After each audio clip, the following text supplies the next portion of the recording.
Hello, tonight's book is The Lion Who Wanted to Love.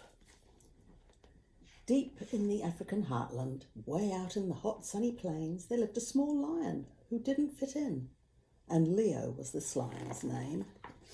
Now lions are usually fierce and lions are meant to be strong, but Leo just wanted to love everybody and play with his friends all day long. "You worry me, Leo, my darling," his mum started saying one day. "You'll never survive in the animal world if you don't learn to hunt for your prey." "But Mummy," said Leo, bewildered, "I don't think I quite understand. I'm sure there are plenty of lions that hunt who would kill all the beasts in the land. And besides, when I'm close to a zebra, a funny thought goes through my head. Instead of deciding to bite through his skin, I'd much rather hug him instead." "I've spoken," said Leo's mum sternly. "It's up to you now to decide. But if you insist you're not going to hunt, then there's no place for you in our pride." Poor Leo. He crept off into the jungle and hoped that with love in his heart, he'd learn how to cope in the animal world, though he didn't quite know where to start. That evening, while Leo was sleeping, he woke to the thunder of hooves, and when he looked up from his lair, he could see a whole antelope herd on the move. Some leopards were running behind him. Surrounded by thick clouds of dust, Leo thought quickly. He jumped on his feet. "I must help them," he cried. "Yes, I must." Then he caught sight of two injured young ones who couldn't keep up with the bunch. If he didn't help them try to escape, the leopards would eat them for lunch. Leo led them away back to safety and gave them some food they could eat, and he licked their wounds clean till they both became strong, and he nursed them back onto their feet. Baby antelopes kissed Leo and told him, "We'll never forget that you saved our lives when we thought we were dead. You're the loveliest lion that we've met." Leo was very excited. His face had lit up with a smile. It's fun making friends in the jungle, he thought. Then he lay down and he slept for a while.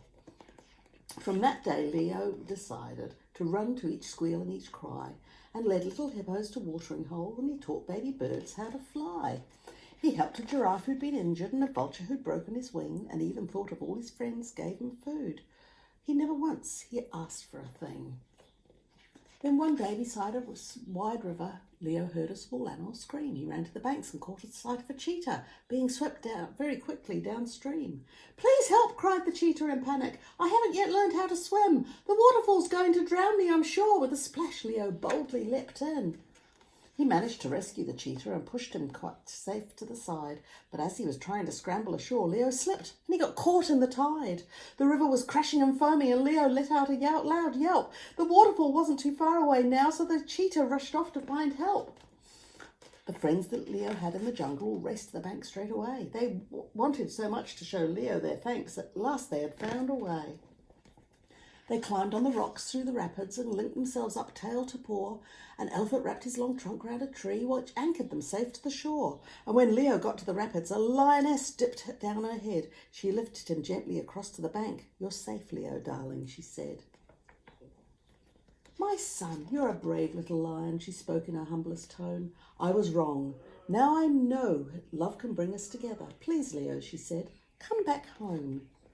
You've got to be strong to be different, and when you've got love on your side, you've got the most valuable gift that there is. We want you as king of our pride." What a lovely story that was. Leo the lion. Isn't he lovely? I hope you're kind. Good night. God bless.